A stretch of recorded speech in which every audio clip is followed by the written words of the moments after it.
जय श्री लक्ष्मी नारायण। जय श्री राधे कृष्णा। ओम नमो भगवते वासुदेवाय।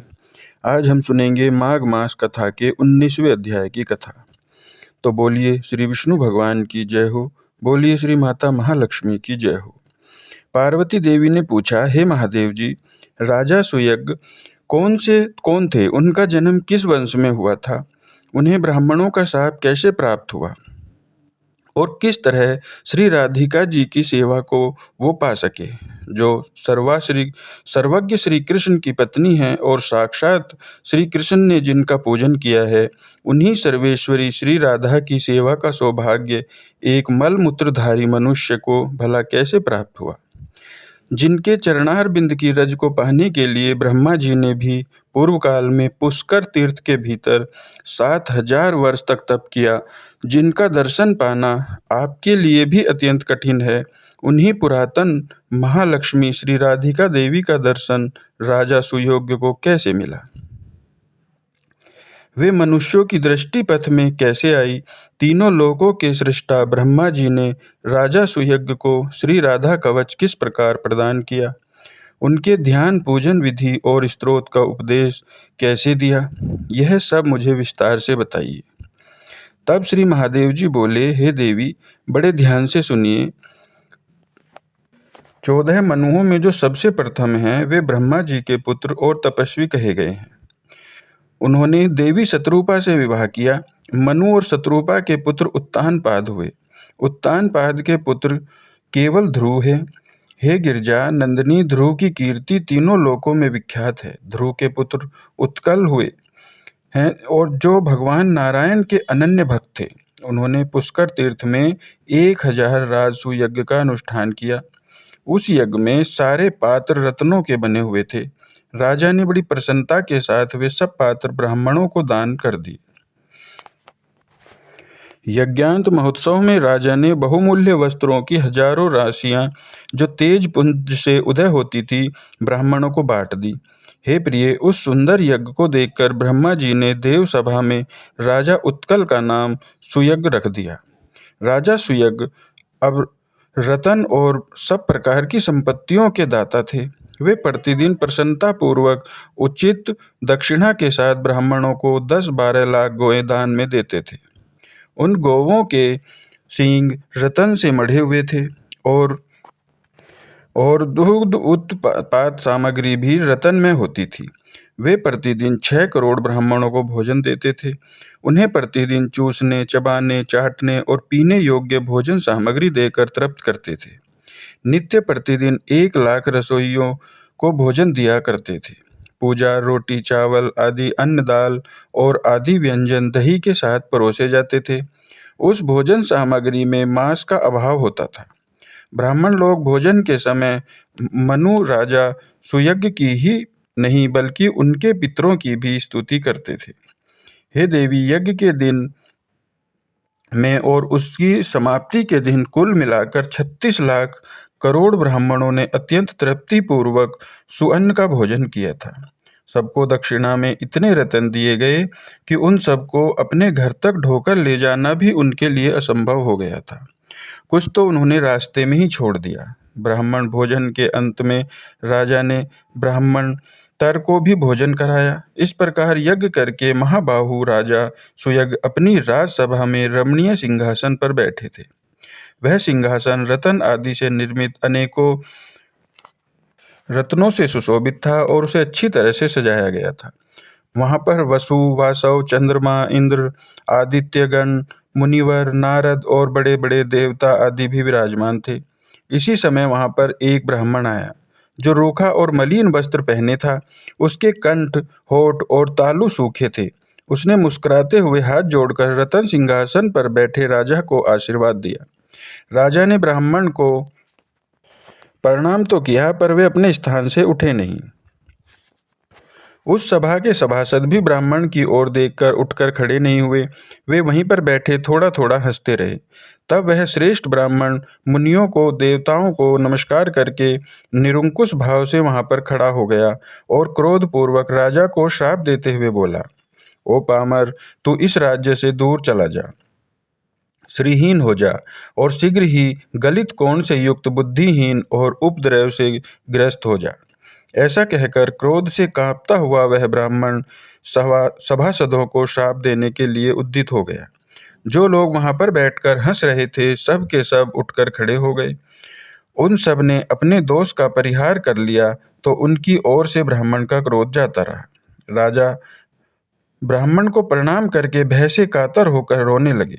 वे व्यथित हृदय से सभा के बीच से बाहर निकले। तब गण रूप वाले वे ब्राह्मण देव ब्रह्म तेज से प्रकाशित होते हुए वहां से चल दिए।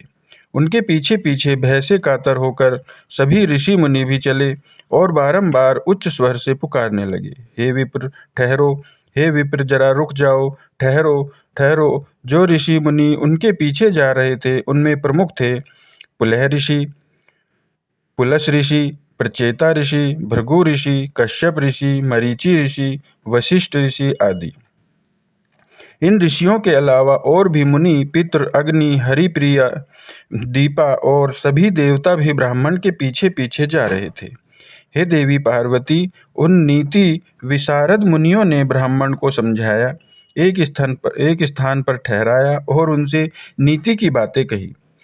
तब पार्वती देवी ने पूछा, हे प्रभु, ब्राह्मणों और ब्रह्मा जी के पुत्रों ने जो नीति के विद्वान थे उस समय ब्राह्मण देव से कौन सी नीति की बात कही, सभी मुझे बताएं। तब महादेव जी बोले, हे सुमुखी, उन मुनि समुदाय ने उनकी स्तुति की और विनय से सबको संतुष्ट करके इस प्रकार से कहना आरंभ किया। सनत कुमार जी बोले, हे ब्राह्मण, तुम्हारे पीछे पीछे राजा की लक्ष्मी और कीर्ति भी चली आई है। सहत्व, यश, सुलता, महान ऐश्वर्य, पितृ, अग्नि और देवता भी राजा को श्रीहीन करके उनके घर से बाहर आ गए हैं। हे ब्राह्मण, अब तुम संतुष्ट हो जाओ, क्योंकि ब्राह्मण तो शीघ्र ही संतुष्ट होने वाले कहे गए हैं। हे मुनि, ब्राह्मणों का हृदय तो नवनीत के समान कोमल होता है। वह तपस्या से परिमार्जित होने के कारण अत्यंत निर्मल और शुद्ध होता है।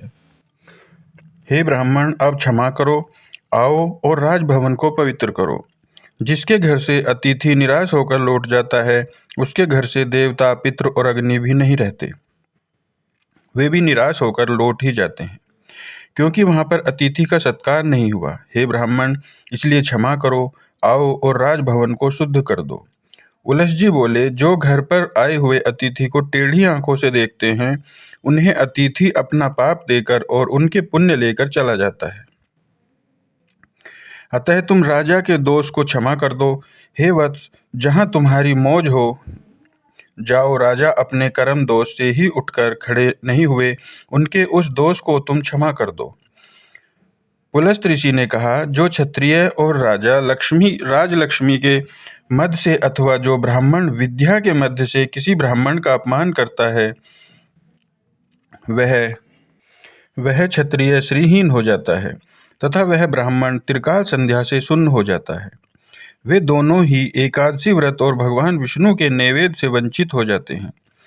हे ब्राह्मण देव, अब आप शांत हो जाएं और राजा को क्षमा कर दें। ऋषिवर कर्तु बोले, ब्राह्मण, क्षत्रिय, वैश्य और शूद्र चाहे कोई भी क्यों न हो, जो ब्राह्मण का अपमान करता है वह दीक्षा के पुण्य और अधिकार से भ्रष्ट हो जाता है। इतना ही नहीं, उसका धन नष्ट हो जाता है, वह पुत्र और पत्नी से हीन हो जाता है। यह एक अटल सत्य है। अतः भगवान क्षमा करो, आओ और राजा के घर को पवित्र करो। ऋषिवर अंगी बोले, जो ज्ञानवान ब्राह्मण होकर किसी ब्राह्मण का अपमान करता है वह भारत में 7 जन्मों तक सवारी ढोने वाला बैल होता है। ऋषिवर मरीचि बोले, जो पुण्य क्षेत्र भारत में देवता, ब्राह्मण और गुरु का अपमान करता है वह भगवान विष्णु की भक्ति से वंचित हो जाता है। ऋषिवर कश्यप बोले, जो वैष्णव ब्राह्मण को देखकर उसका अपमान करता है वह विष्णु मंत्र से दक्षिणा से वंचित हो जाता है और विष्णु पूजा से विरत हो जाता है। ऋषिवर प्रचेता बोले, जो अतिथि ब्राह्मण को आया देखकर उसके लिए उठकर खड़ा नहीं हो जाता वह माता पिता की भक्ति से रहित हो जाता है। उस मोड़ को 7 जन्मों तक यानी हानि होती है। योनि में जन्म लेना पड़ता है। उस मूढ़ को 7 जन्मों तक हाथी की योनि में जन्म लेना पड़ता है। अतः हे ब्राह्मण, जल्दी चलो और राजा को आशीर्वाद दो।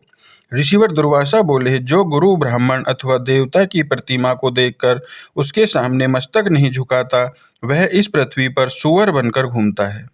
अतः ब्राह्मण, हमारे सबके अपराध को क्षमा करो और चलकर अतिथि सत्कार ग्रहण करो। तब राजा ने पूछा, आप सभी लोग श्रेष्ठ मुनि हैं, आपने किसी न किसी बहाने से धर्म का उपदेश किया है, अतः सब कुछ स्पष्ट बताकर मुझ मूर्ख को समझाओ। हे विद्वानों, आप पहले मुझे यह बताएं कि स्त्री हत्या, गो हत्या, कृतघ्नता और गुरु पत्नी गमन अथवा ब्रह्म हत्या करने वाले को कौन सा दोष लगता है और उसका परिहार कैसे होता है।